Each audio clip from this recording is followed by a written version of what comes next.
Hello, I want to thank Rad and Alien Buddha Press for hosting this video. My name is Luanne Castle. I have 2 full-length poetry collections, and this is my second chapbook. It's called Our Wolves. This gorgeous cover art is by artist Kiki Suarez.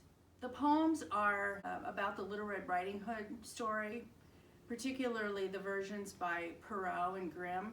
You'll find Little Red, other characters, and a lot of different wolves in the book. They're akin to fractured fairy tales, except that the poems, rather than following a cohesive storyline, all look at the story from a little different perspective. The first poem that I want to read you is from the perspective of the grandmother. What happens in the dark when it's cold outside? Nobody ever asked me about any of it. People don't want to hear the stories of an old woman, but I know things about the girl, the wolf, what happened that night when the moon moved past the woods and the ground grew too cold for snow. They say she was on her way to bring me gifts, but the only time she would call was when she hankered for a sucker or wanted a dress for a dance. I pinned the chiffon snug around her waist and small breasts, the hem mid-thigh, because she would baste it up a whole hem if I didn't. Did her mother make her visit? She is never blamed. The wolf faulted for his gruesome end, and me for being old and needy. I am old and need to be heard. What really went on that night? I doubt there was a loaf, as nobody at her house bakes. I might have been her excuse for the hidden wine bottle. When her lover didn't show up, the wolf gave her dogs comfort, and it wasn't in my bed, but out there on the frozen ground under the tall and scowling firs. Only her lover ran by my house searching for her, a manic axe poised in his grip, ready to claim his possession.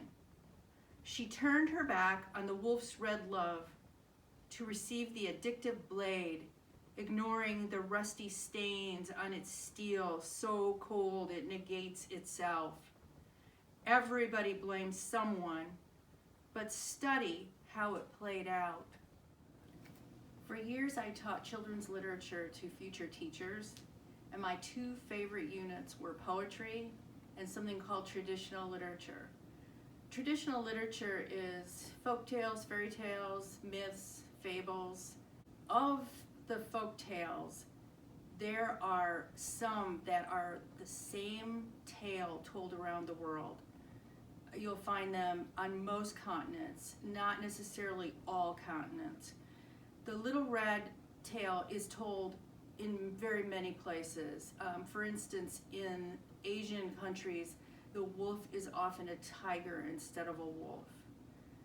In my classes, my students and I used to use certain questions to analyze tales and be able to compare them from one culture to another, from one tale to another.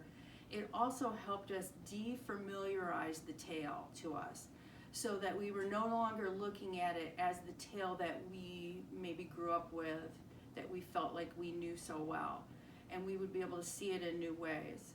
In the next poem, I use some of these questions to interrogate the tales themselves. This poem is called Interrogation.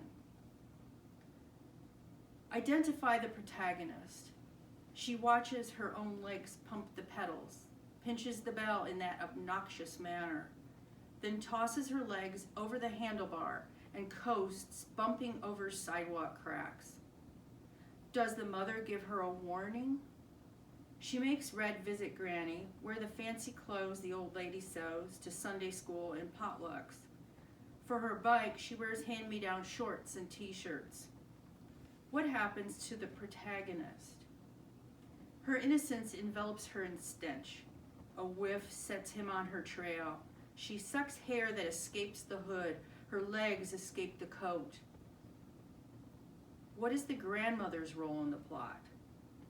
Granny's wrapped her in a talisman against the streets, houses with no windows, chain links chained and locked.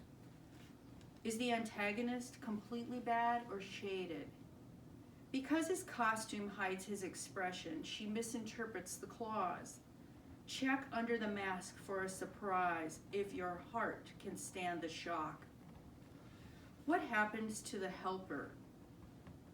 Perhaps the huntsman arrives in time. Perhaps he is there all along. Perhaps you were wrong. What happens to the antagonist? Bystanders saw him leave with the pelt and the stink around the same time the huntsman disappeared. In real life, punishments are a lottery. Does she receive help from someone else, or does she help herself? Remember that red velvet slid in rhythm with Granny's arm, the thin needle dangerously bent. Then she put it on like red shoes, like a tongue back in the mouth. Perhaps there is someone at the window, or a wrong number. Does she help herself now or later? When she moves into her first own home, she hangs her cape with the claws in a glass box mounted on the wall above the table. The identity of the wolf or wolves in this book is very fluid. He can be one thing or he can be another thing. In the following poem, see if you can figure out who the wolf is. How to digest the wolf. Explore the wilderness of your father's workshop. Listen so intently that you can hear a turtle scratching in the window well. Offer an hour of pinochle or hoops. Another distraction might be a good report card. Study his face for bared teeth or curled lips. Take the belt without crying. Swallow the soap bubbles without crying. Look into his yellow eyes without flinching. Build a moat around your bed with piles of books.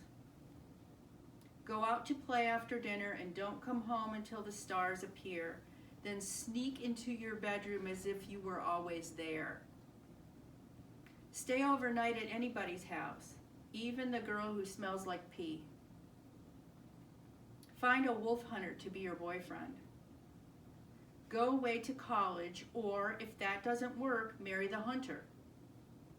Sign up for classes in wolf psychology and lupine warfare. Lock up the hunter when the wolf comes around. Lay on your new armor and sharpen your tongue, the better to chew him with. One of the notions that I explore in this book is the idea that girls in our culture are raised to be compliant and well-mannered, which makes them good targets for being taken advantage of. It doesn't have to be a con man like the traditional wolf. It can be anyone. It can be even her own best friend. In the following poem, the person that takes advantage of Little Red is the wolf, but as you can see by the end of the poem, it can also be anybody else. Your sonnet. People always tell me don't talk to strangers, as if I am my big red mistake. Remember how I made caramel brownies and helped eat them when the jerk dumped you? And you, I rode the Bronco when you wanted the mild mare, although in truth, I was more scared than you.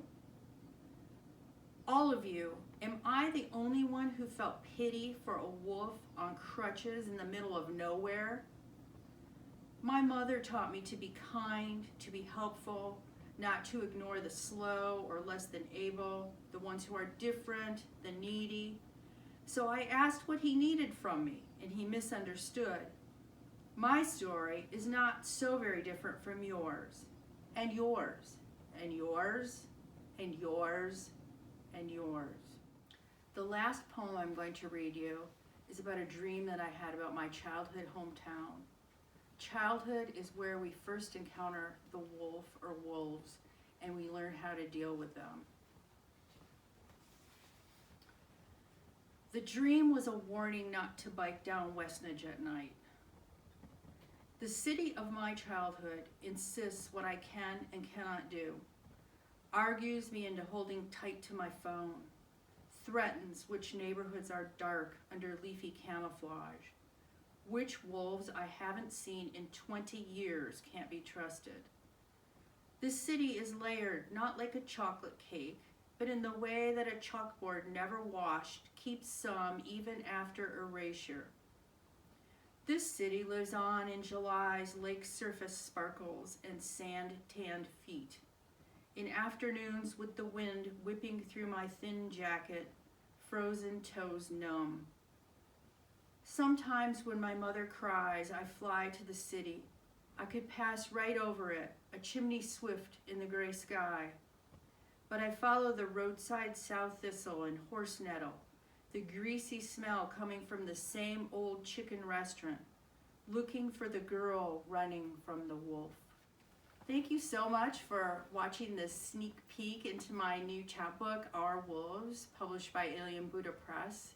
It's available on Amazon. Thank you so much.